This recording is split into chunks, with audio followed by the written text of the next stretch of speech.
Merry Christmas to all of you. It's Christmas Eve. It's about 6:30. I'm going to church tonight for 11 o'clock service.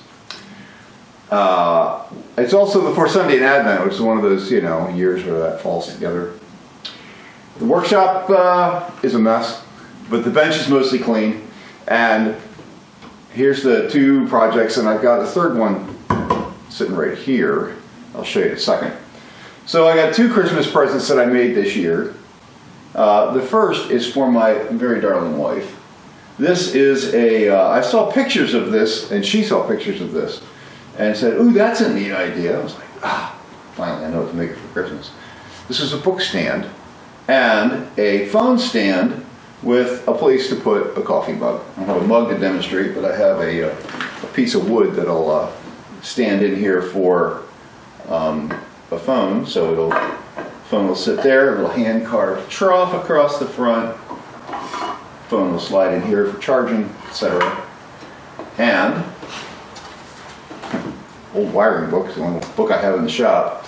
But keep a book open but not break the spine, put the book across the back. My wife is an avid reader, so she's always got a book open, and this will just, she liked the idea, so I made her one.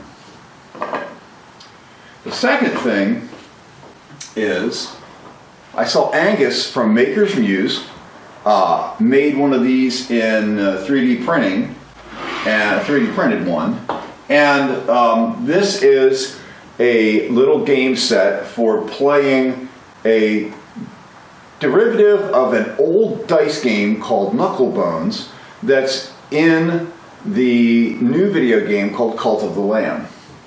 And so this little box goes together like that. And I've got some, red felt in here, and place for 18 dice. There's 9 for each player. And these are all cut, they're all square cut in the bottom.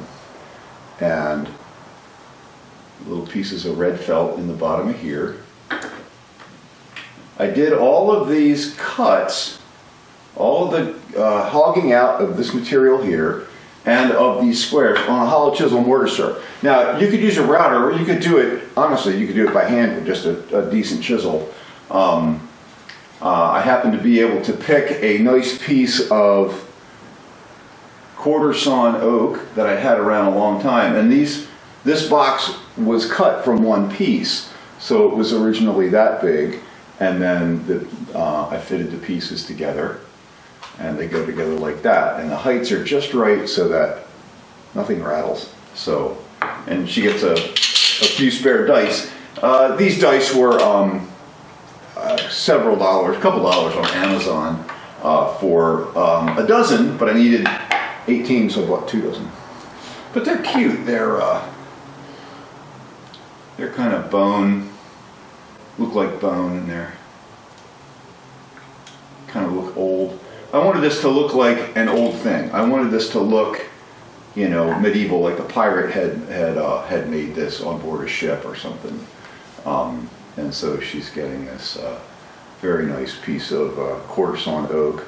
I had this block of oak sitting around a long time, and nice to be able to make something out of it. And I actually made 2. So here I can show you. Actually, this is the lid, the second one. Because if you're going to cut one, cut 2. It doesn't take almost any more time to cut the second one. It'll take more time to finish it, of course. And so here you might be able to see into this little block. All these. Now, the nice thing about using a hollow chisel mortar saw is I wanted square corners in here, and if I use a router, then it leaves a rounded corner, or a CNC machine would leave a rounded corner, and I'd have to figure out, or cut them with a chisel or something and square them all out.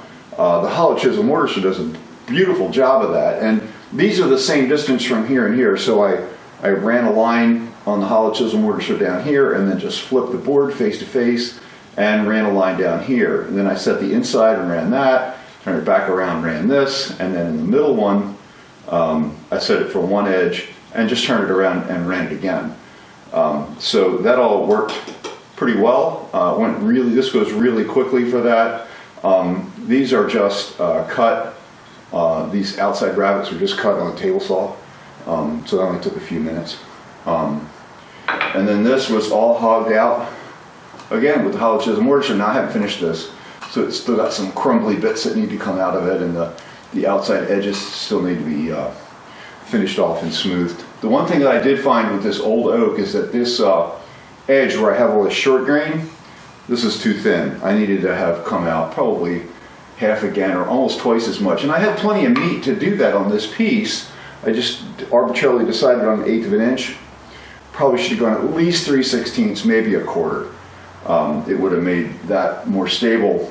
Also, it turned out when I put finish on one face of this one, that the whole thing buckled a little bit.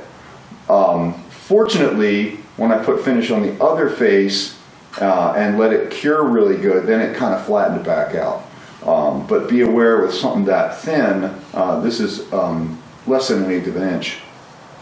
Well, I don't know, the thickness here is about 1/8 of an inch, maybe a little bit more. But this is 1/8 all the way around the outside face. That you could get some warping when you put finish on it and basically get it wet. So a little bit more thickness might help, and I think thickness around the edges would have kept this outside edge from spreading a little bit. But as you can see, I flooded this with super glue and a little bit. The neat thing I found out about putting super glue on end grain like that is, if you can see on this face, this face all looks the same. This doesn't have super glue on it. This face, the two looks different, and I'm going to have to zoom in a little bit on this. But what you'll see is that this surface and the bottom surface, which are the same piece of wood, remember, I cut this from one block. This top face has got super glue on it. And so you see that this face looks, this whole surface looks a lot smoother. It's an interesting, easy way to get end grain to look almost the same as the edge grain here. So super glue on edge grain, on the end grain, is a nice finishing technique. So the third thing is over here. Here, we turn the camera around and let you look at. This was a find from Habitat for Humanity, and we were fortunate enough to be able to buy this really nice dresser for $30. The top of that had a bunch of dents in it, some of which you can still see a little bit.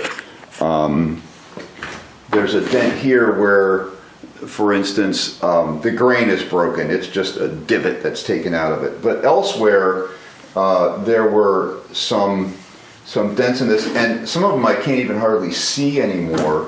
And I just took an old iron and a piece of paper towel with some water on it, got the spot wet, and then ran the iron back and forth on it and forced the steam down into there. That forces the dented material, where the fibers aren't broken, it'll force the dented material back up and flatten it back out. So on some of these you can see them, but you can see them, but you can't really feel them.